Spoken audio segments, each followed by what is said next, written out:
અરે ઓછું નાક પણ અસલી નાક. MDH કાશ્મીરી લાલ મરચાની પાવડર. MDH. દિલ્હીના સીએમ રેખા ગુપ્તા પર હુમલાના કેસમાં દિલ્હી પોલીસની ટીમે હવે રાજકોટની અંદર ધામા નાખી દીધા છે. પોલીસે રાજકોટમાંથી આરોપીના એક મિત્રને ઝડપી લીધો છે અને મિત્ર પર આરોપી રાજેશને પૈસા ટ્રાન્સફર કર્યાનો આક્ષેપ તેની પર લગાવાયો છે. રાજેશના અનેક સંબંધીઓ અને સંપર્ક ધરાવતા લોકોની પણ પૂછપરછ કરવામાં આવી રહી છે. રાજકોટના સાંસદ પરસોત્તમ રૂપાલાએ હુમલાની કરી છે ટીકા અને આ રીતના હુમલાની ઘટના યોગ્ય ન હોવાનો મત વ્યક્ત કર્યો. હુમલાખોર માનસિક રીતે અપસેટ હોવાની પણ આશંકા વ્યક્ત કરી હતી.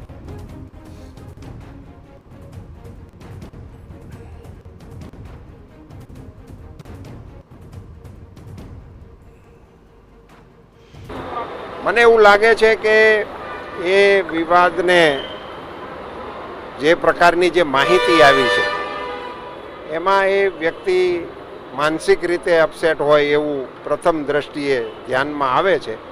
એટલે એને મારી દૃષ્ટિએ વ્યક્તિગત દોષમાં લઈ અને આવું થાય એ યોગ્ય નથી એ વાત તો ખરી જ છે. પણ એમાં કંઈ બહુ પહેલું જે માણસનું વ્યક્તિત્વ જે પ્રકારે જાણકારીમાં આવ્યું છે એમાં કશું બહુ કહેવા જેવું. રાજકોટના સાંસદ પરસોત્તમ રૂપાલાએ પણ હુમલાની ટીકા કરી અને વ્યક્તિ પણ માનસિક રીતે અપસેટ છે.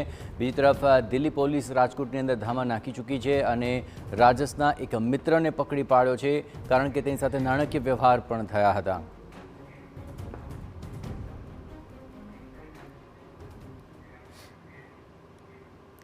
આખરે દિલ્હી પોલીસ રાજકોટની અંદર જે કાર્યવાહી કરી રહી છે તેને લઈને વધુ વિગતે વાત કરવા માટે જોડાઈ રહ્યા છે રાજકોટથી સંવાદદાતા મોહિત ભટ્ટ. મોહિત, આખરે રાજેશની જે આખરે હરકત રહી તેને લઈને હવે દિલ્હી પોલીસ પણ આખરે રાજકોટની અંદર કાર્યવાહી કરી રહી છે. કઈ પ્રકારની અત્યાર સુધીની કાર્યવાહી રહી અને ક્યાં સુધી આ કાર્યવાહી ચાલશે? મોહિત.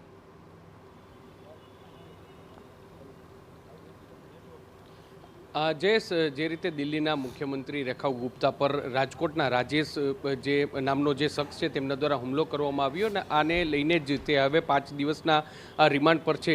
આ તપાસ હવે દિલ્હી પોલીસ છે તે આગળ વધારી રહી છે. હાલમાં જે દિલ્હી પોલીસની એક સ્પેશિયલ સેલની ટીમ છે તે દિલ્હી રાજકોટ ખાતે આવી પહોંચી છે. આપને હું સીધા દ્રશ્યો બતાવવા માંગીશ કે જે રાજકોટનું સ્પેશિયલ ઓપરેશન ગ્રુપ એટલે કે SOG ઓફિસ છે ત્યાં અત્યારે દિલ્હી પોલીસની ટીમ છે તે પહોંચી છે.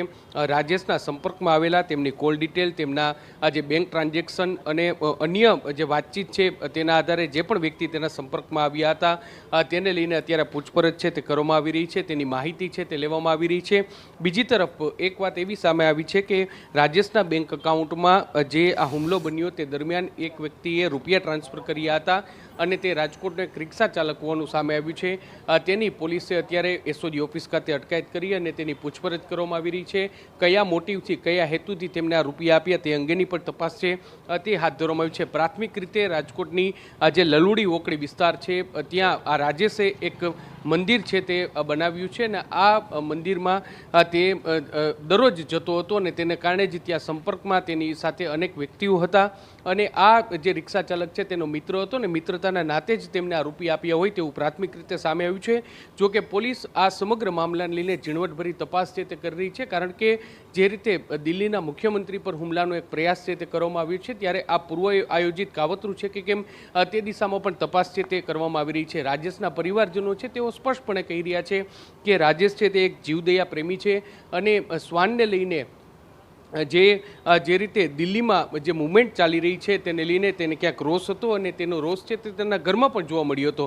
ત્યારે આ જ મુદ્દાને ધ્યાનમાં રાખીને તેમને હુમલાનો પ્રયાસ કર્યો હતો કે કેમ તે દિશામાં તપાસ છે તે હાથ ધરવામાં આવી છે. હાલમાં જે રાજેશ છે તે 5 દિવસના રિમાન્ડ પર છે અને હવે રાજકોટના જે રિક્ષા ચાલક છે તેમને પણ દિલ્હી લઈ જવાય તેવી શક્યતા છે તે અત્યારે વર્તાઈ રહી છે. અન્ય કોઈ વ્યક્તિ અથવા તો કોઈ રાજકીય પાર્ટીના કોઈ વ્યક્તિ રાજેશ સાથે સંકળાયેલા છે કે કેમ તે દિશામાં પણ અત્યારે જે પોલીસ છે તે તપાસ કરી રહી છે. દિલ્હી પોલીસની ટીમ આજ સવારથી રાજકોટની SOG ઓફિસ ખાતે આવી પહોંચી છે અને આજ સાંજ સુધી રાજકોટમાં તેની તપાસ ચાલે તેવું અત્યારે સ્પષ્ટપણે લાગી રહ્યું છે. જી જય મોહિત, ગતિવિધિઓ પર આપ નજર રાખતા રહેજો. તો હવે સાંજ સુધી દિલ્હી પોલીસ આ તમામ મામલે તપાસમાં જોડાય છે અને આરોપી રાજેશ સાથે કોણ કોણ જોડાયેલું છે તે તમામને લઈને ગતિવિધિઓ તેજ કરાય, જેમાં તેના મિત્રની આખરે ઝડપીને કાર્યવાહી કરાય, કારણ કે નાણાકીય વ્યવહાર ત્યાં હતો. સંબંધીઓ અને સંપર્કમાં રહેલા લોકોની પણ પૂછપરછ કરવામાં આવી રહી છે.